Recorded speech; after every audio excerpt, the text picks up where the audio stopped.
আসসালামু আলাইকুম রাহমাতুল্লাহ। শুরু করছি মহান আল্লাহর নামে, যিনি আপনাকে আমাকে ভালোবেসে সৃষ্টি করেছেন এবং শেষ নবীর উম্মত হিসাবে এই পৃথিবীতে প্রেরণ করছেন। সেই মহান রব্বুল আলামিনের দরবারে লাখো কোটি শুকরিয়া, আলহামদুলিল্লাহ।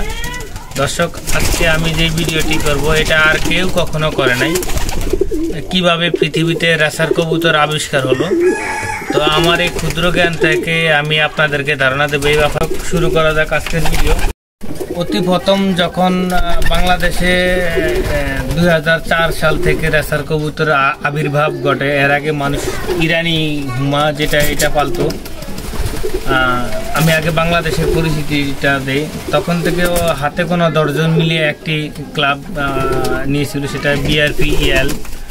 তো সেই ক্লাব থেকে ওনারা বেলজিয়াম, নেদারল্যান্ড বিভিন্ন জায়গা থেকেও আগে ওনারা কবুতর কালেক্ট করে তারপরে এই ক্লাবটি প্রতিষ্ঠিত করে। সেখান থেকে আস্তে আস্তে বাংলাদেশে এখন বর্তমানে অসংখ্য ক্লাব। তো এই সুবাদে বাংলাদেশে পরিচিতি পায় হলো 2004 সালের শেষের দিকে ক্লাবটি গঠন হয়। এর আগে পৃথিবীতে রেসার কবুতরের আবিষ্কার হলো মানুষ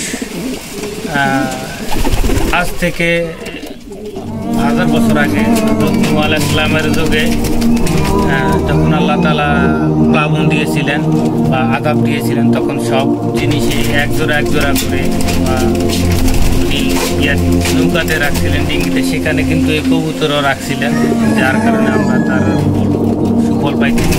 কবুতর যে শুধু কেবল যুগ ধরে আজকের আবির্ভাব এরকম না, অনেক যুগ আগ থেকে কবুতর। এই রেসার কবুতরগুলা অতি প্রথম ক্যারিয়ার হুমা নামে এই কবুতরগুলা পরিচিত ছিল। এরা বিভিন্ন সময় বিভিন্ন জিনিসপত্র ক্যারিয়ার করত, গলায়, কেউ ফিটে, গলার মাঝখানে কেউ ফিটে, কেউ ঝুলে, কেউ এই ফিটে নিয়ে যানবাহন ছোট ছোট বার্তা বহন করত। রাজাদের যুগে যারা গোপন কিছু বার্তা, যেমন মানুষ ঘোড়া দিয়ে বিভিন্ন জায়গায় চিঠি পাঠাতো, আগেকার রাজা যুদ্ধের বিভিন্ন চিরকুট।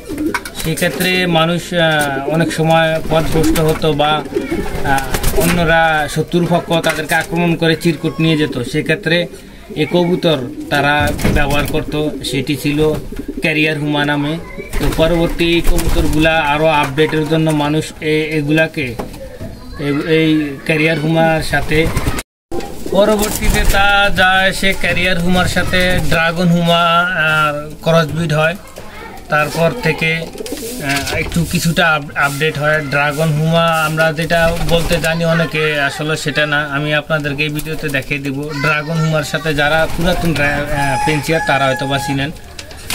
ড্রাগন হুমার সাথে এটা হয়, ক্রসিং বিট হয়। সেখান থেকে আমরা এই রেসার কবুতর, তারপরে পরবর্তীতে এসে আরও একটু আপডেটের জন্য বিটি হুমার সাথে এদের ক্রসিং বিট পাওয়া যায় রেসার কবুতর, যা পরবর্তী যুগে আইসা আমরা দেখতেছি। আসলে অনেকে হয়তো বা বলতে পারেন এই তথ্যগুলা ভুল হতে পারে। আসলে এই তথ্যগুলা ভুল না, এটা অনেক দিন রিসার্চ করে তারপরে আমি আপনাদেরকে এই ভিডিওটি দিতেছি। এটি ওয়ার্ল্ডেই প্রথম যে পৃথিবীতে রেসার কবুতরের আবিষ্কার কিভাবে হলো, এটা আর কেউ দেয় নেই।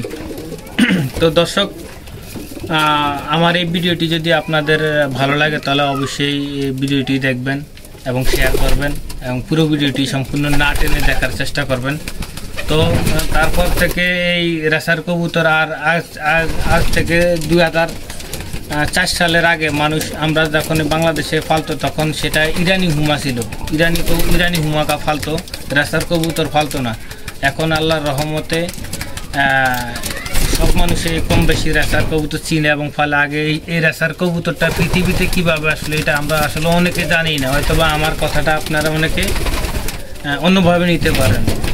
রেসার কবুতর অতি প্রথম যেই নামে ছিল ক্যারিয়ার হুমা, সেখান থেকে ড্রাগন হুমার সাথে এটার ক্রসব্রিড গড়ে। তারপর থেকে ক্রসব্রিড হয় বিটি হুমার সাথে। তো এই তিনটার সাথে কম্বিনেশন করে আমরা এই রেসার কবুতর পেয়েছি, যা এখন বিদ্যমান আছে সব কম বেশি বাংলাদেশে। তো দর্শক, আমার এই ভিডিওটি যদি ভালো লাগে তাহলে অবশ্যই আপনারা একটি শেয়ার করবেন এবং লাইক করে দিবেন এবং ইউটিউবে দেখে থাকলে সাবস্ক্রাইব করে দেবেন যদি নতুন দেখে থাকেন। তো দর্শক আজকের ভিডিও পর্যন্ত। আমি আলরাজি মামুন, বাংলার কবুতর ইউটিউব চ্যানেল এবং ফেসবুক পেজ থেকে আপনাদেরকে ধন্যবাদ জ্ঞাপন করতেছি যারা এতক্ষণ আমার এই ভিডিওটি ধৈর্য সহকারে দেখছেন। তো ভালো থাকা হয় যেন। আসসালামু আলাইকুম রহমতুল্লাহ। আল্লাহ হাফেজ।